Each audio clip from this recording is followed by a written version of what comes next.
I feel that it would have been better for both of us if we had never known that happiness. The fault has all been mine. I ought to have resisted my feelings for dear Hetty. We cannot marry. And since we cannot marry, we must part.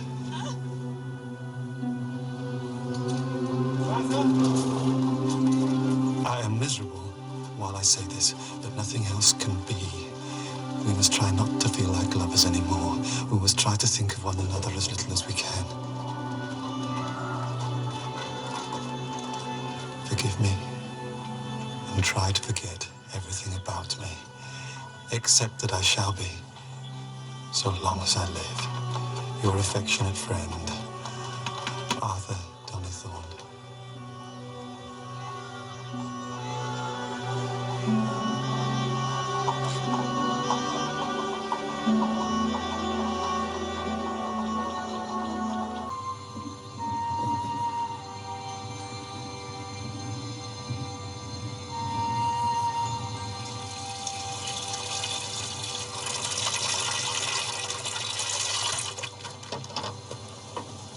Morning, Hetty.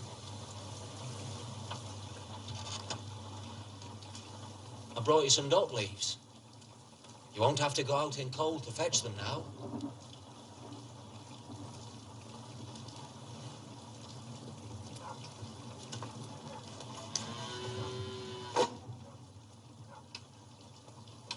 I've come to give your uncle some news.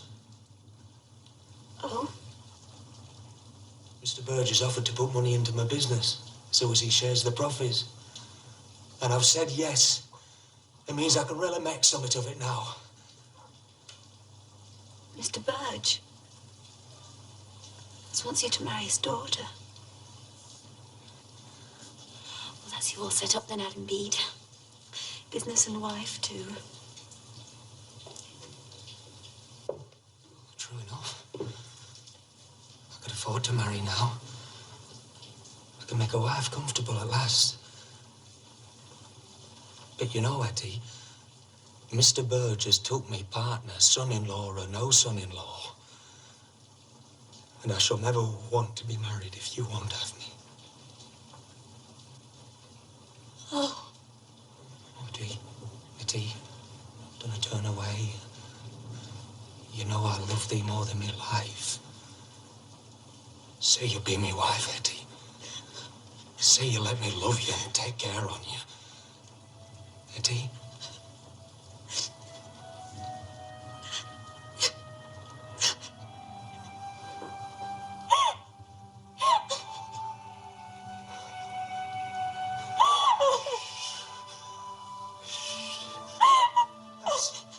Settle then. We'll be married in March.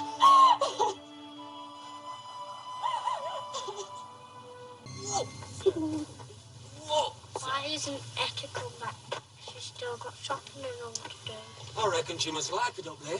Well, will he bring Dinah back? If us willing. Oh, you're heavy. Can Dinah be bridesmaid along the way?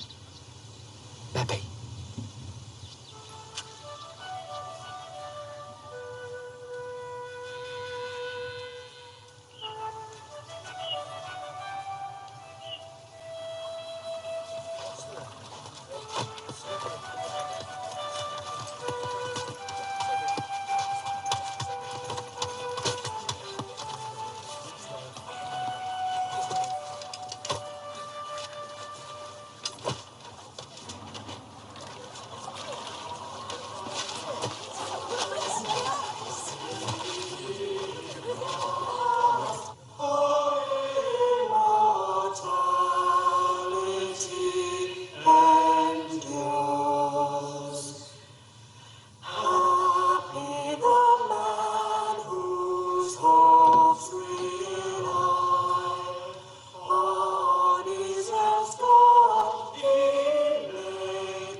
Oh, Dinah.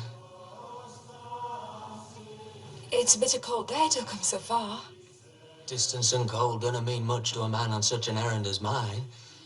Though it's a grim old country. You must seem like an angel in the desert to folk up here. I must go back inside. Why? I want to keep you. I only came up to chapel because I wasn't sure of your house.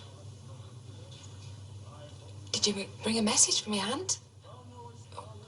Oh, your mother's not ill. Nay. I came to fetch Etty back. Etty?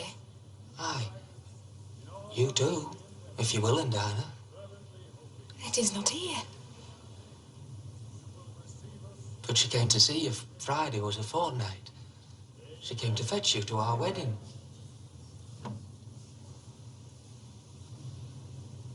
Etty's not been here. No sent word.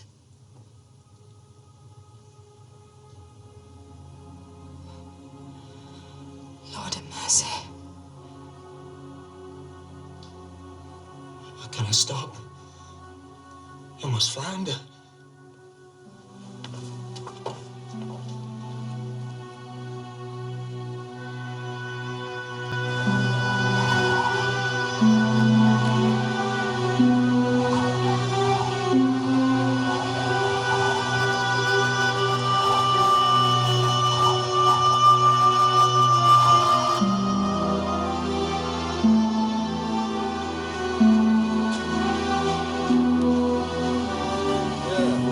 That's right. Yeah, I dropped such a last year, fortnight ago. Making for Ashby, she was. I lost sight of her directly I got down. But I'm not likely to forget such a pretty lass as that.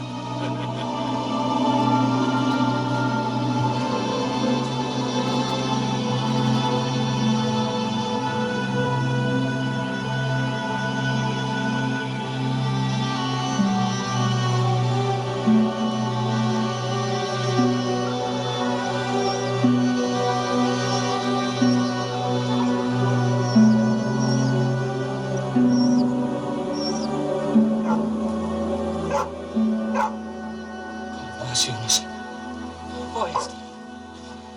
They've been gone so long, we were worried. What is it? Is it death? Is she dead? No. But she's gone. She's never been there. I never got to Snowfield, and I cannot find where she's gone. Hast any notion what she's done it for? She cannot love me. I showed her a price to like I did. She didn't like our marriage when it came nigh. That must be it.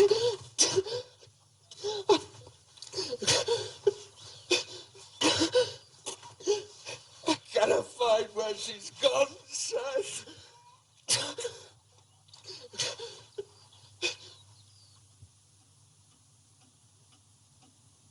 I came to you, sir, as the one man I can trust with the truth. You were to have married me and Etty Sorrel on the 15th of this month.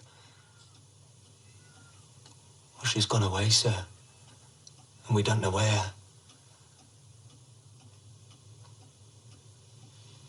There's someone else concerned beside me.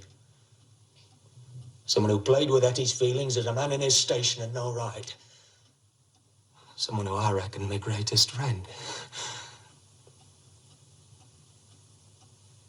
And now, I don't want to blame her. It must be that he sent for her to join him. That's where she must be, and I'm going to find her. No, stay! Adam. My dear friend, I fear an even heavier blow is about to fall on you. I have news of Etty here. She has not gone to him. Arthur is on his way home from Ireland. I wrote to him 10 days ago when I knew his grandfather was dying.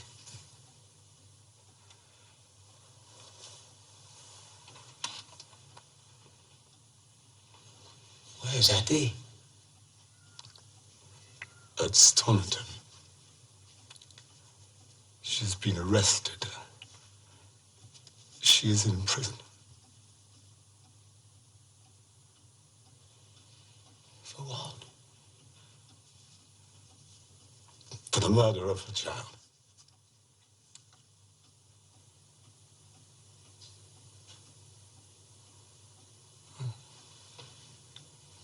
Can it be? Well, it's not possible. She's never had a child. How can Eddie have had a child?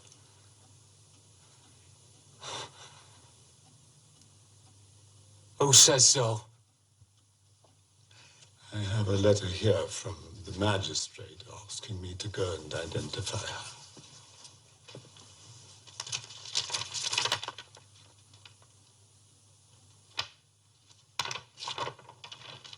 What proof stands against her? I don't believe it. I couldn't have been, and none of us know it. Come. We must take some action or we shall go mad. We'll go together to stop it and find out if it is Hetty or not.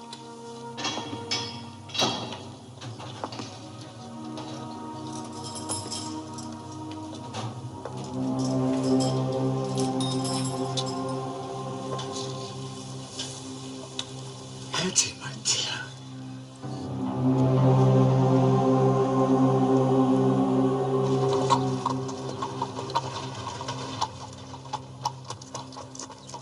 She didn't speak a word. Seemed hardly even to notice me. And when the chaplain asked her if she'd like to see some of her family, she said, "Tell them not to come near me. I don't want to speak to any of them." How stands the proof against her, sir? The doctor's evidence weighs heavily. And I fear there can be no doubt that Hetty did give birth to a child recently, but like the silly creature she is, she denies it. Oh, God. Oh, it's too hard to lay upon me. I thought she'd love me and was good. But she's never as guilty as they say, sir. You don't think she is, do you? She cannot have murdered her own child. She cannot. We may never know. She denies everything. But if the evidence speaks too strongly against her, we can hope for a pardon. Her innocence and other circumstances will plead for her. Someone else should be in the dock instead of Hetty. I don't care what she's done. It was him brought her to it. There's full time for things not half so hateful. And I never so much as kissed her. It does no good. Adam, it does no good. I know. I know.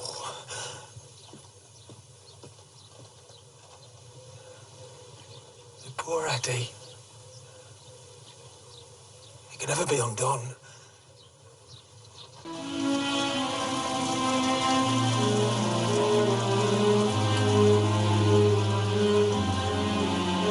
Not guilty.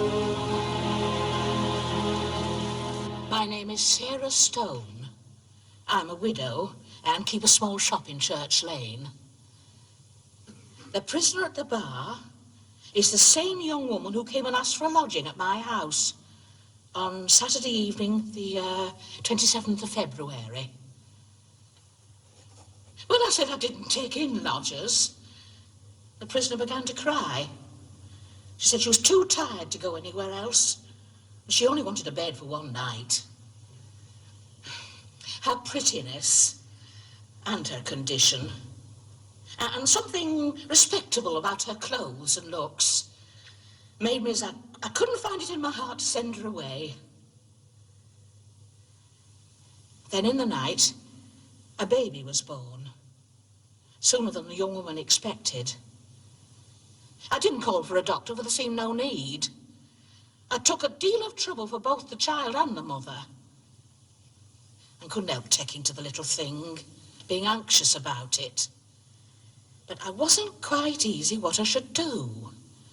So towards evening the next day, I made up my mind to go and speak to our minister about it. Well, when I got back, the candle was still burning, just as I'd left it. But the prisoner and the baby were both gone. Oh, I was dreadful frightened. Yeah, and angry with her for going. But I did give information on her. I didn't like to set the constable after her, for she'd a right to go from if she liked. Can you identify these clothes as those in which you yourself dressed the child? Oh, yes. Yes, these are the clothes. I made them myself and kept them by me since my last child was born.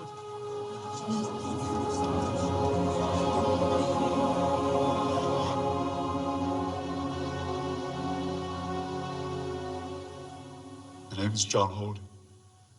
I'm a labourer. I live at Ted's Old, 5 mile out Stunning.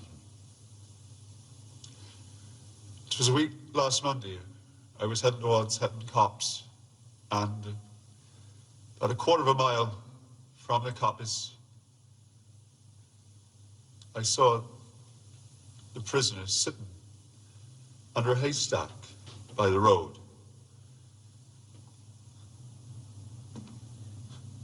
I thought, she looked a bit crazy,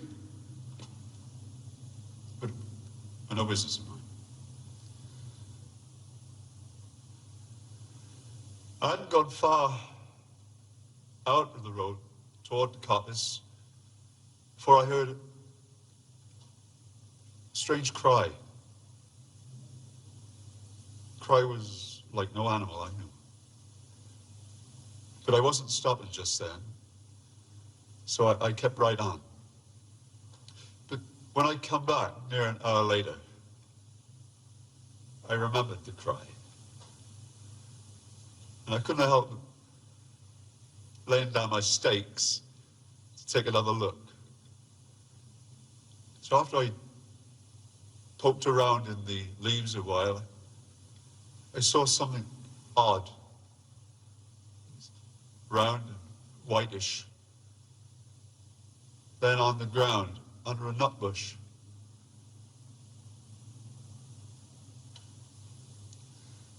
So I stooped to pick it up. I saw it was a baby's hand.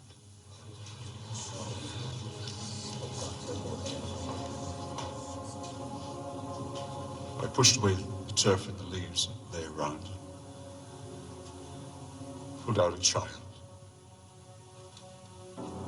It got comfortable clothes on, but his body was cold. So I thought maybe it was dead. I made haste out of wood, took it home to my wife. She said it was dead. I'd best take it to the parish, tell the constable.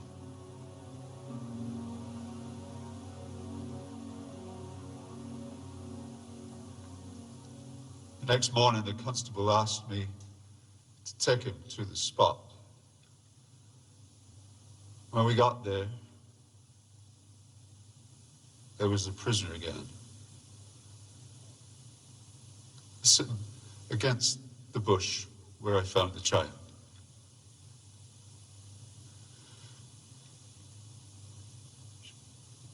She's got a big piece of bread in her lap. And when she saw us, she cried out something cruel.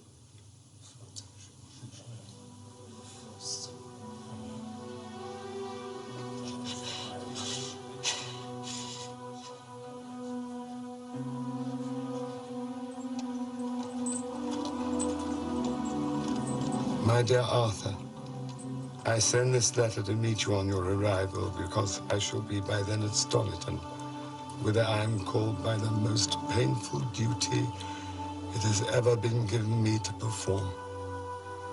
I will not attempt to add one word of reproach to the unpitying consequences that are now falling on you.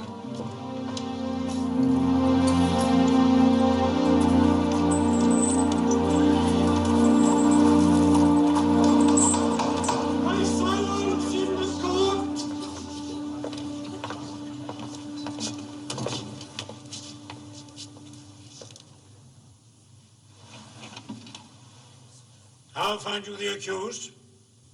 Guilty or not guilty? Guilty.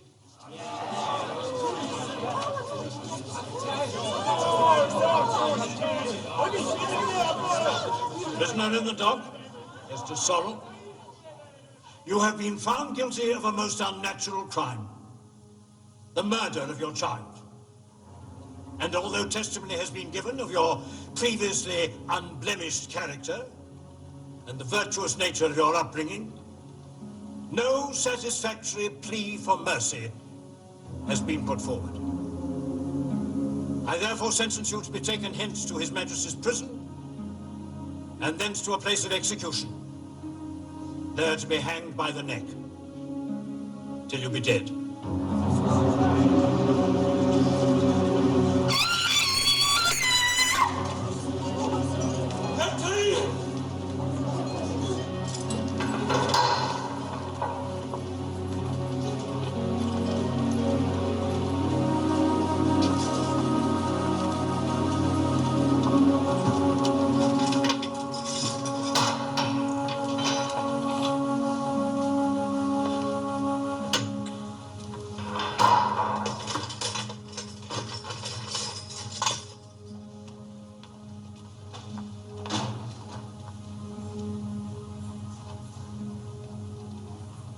Adam's here now, Eddie.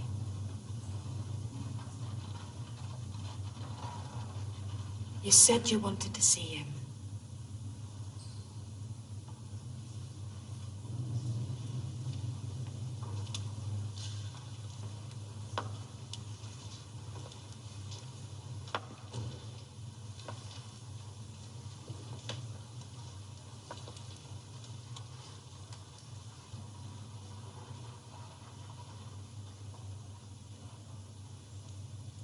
Tell him what's in your heart, Eddie. I will tell, for I cannot hide it anymore.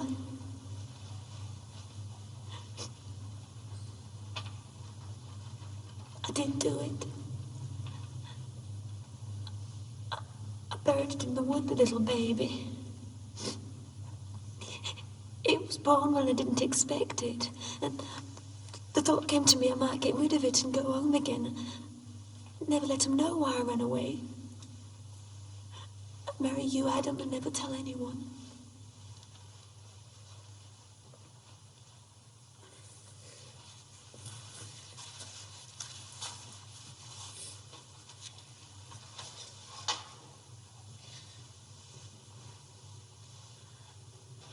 When the woman left me alone, I went out into the dark with the baby under my cloak.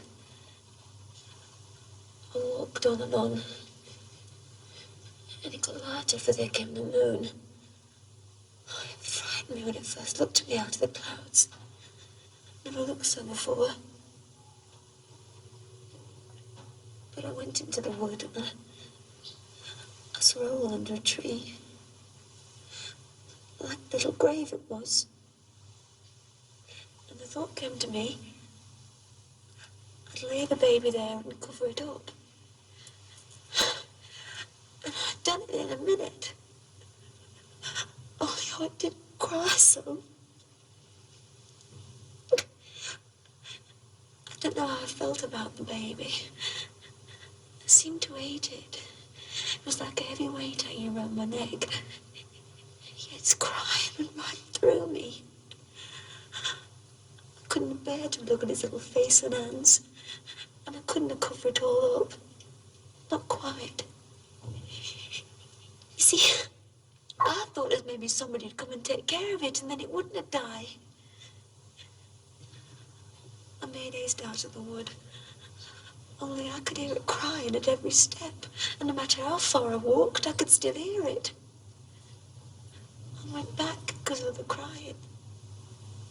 I'd left off thinking about going home, and it got out of my mind.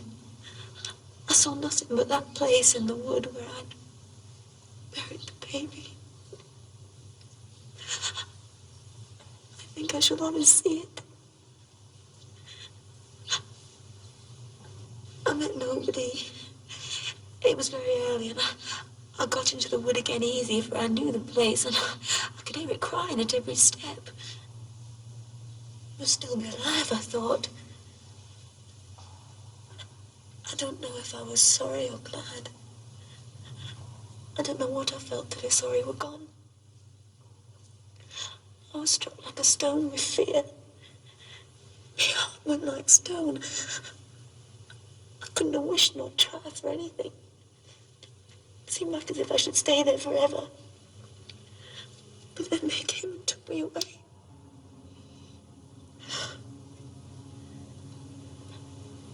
Oh, God, take away the crying.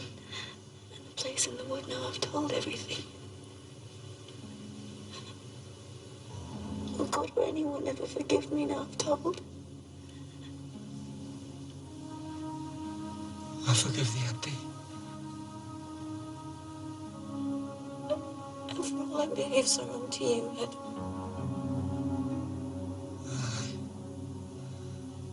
I forgave thee long ago.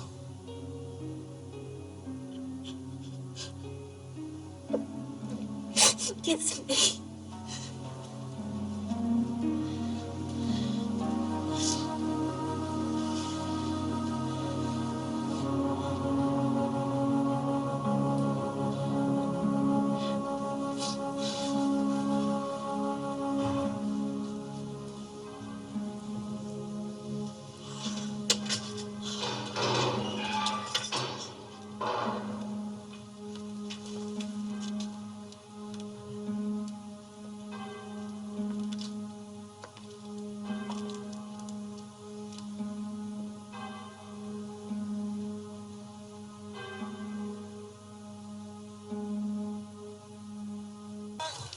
By the authority of the Crown Court, you, Hester Sorrel, are by God's mercy to be released from death. And will this day be taken to Deptford, whence you shall be transported upon the seas, beyond the seas, to His Majesty's penal colony at Botany Bay, for the term of your natural life. God save the King.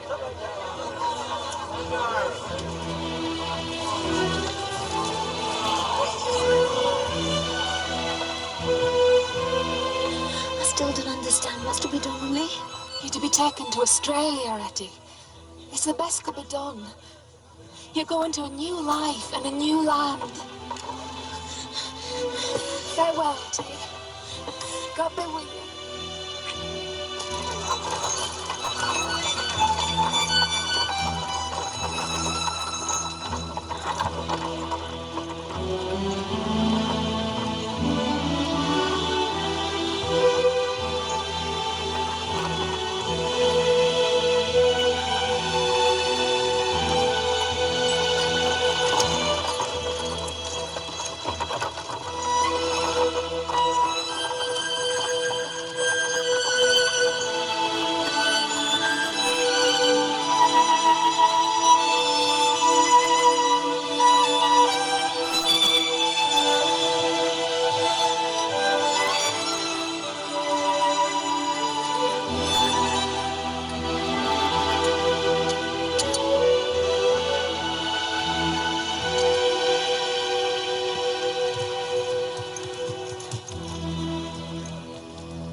You're rare and busy then, Adam. Aye. Business goes well enough. Mother often complains I look at nothing nor think of nothing but me figuring in my work. It's true. I've no other picture of the future than hard work. Then from very early days, I always saw good carpentry was God's will. I mean to say, it's that part of God's will as concerns me. My father taught me all my trade. I often think of him, working here where he used to work. I was always too harsh on father, I reckon. It's in my nature.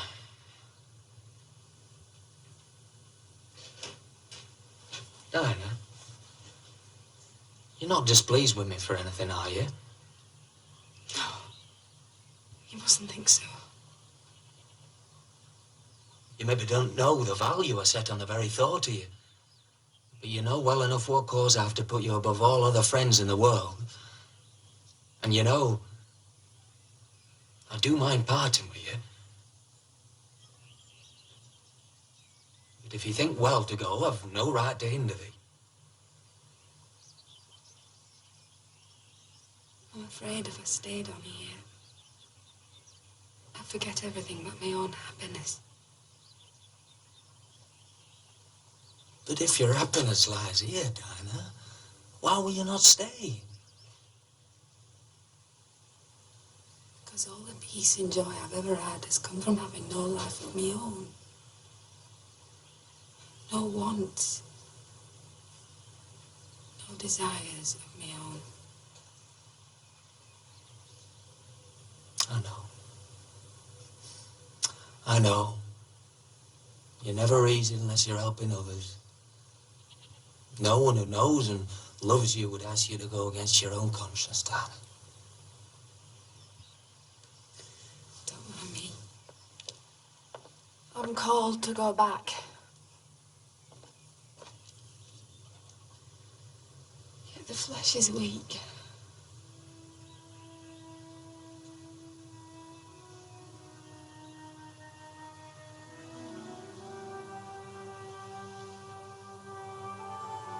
Goodbye, Adam.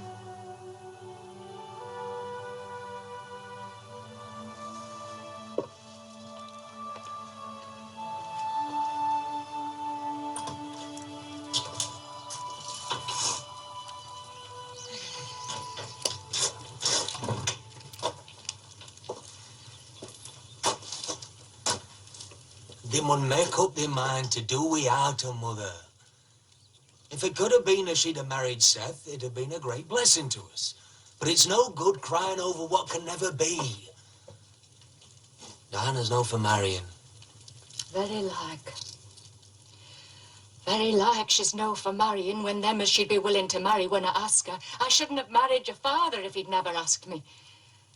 And she's as fond of thee as ever I was of Thias.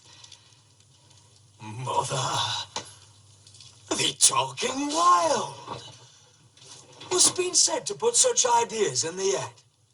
It's no matter what put it in me head's none so empty as summat can't get in.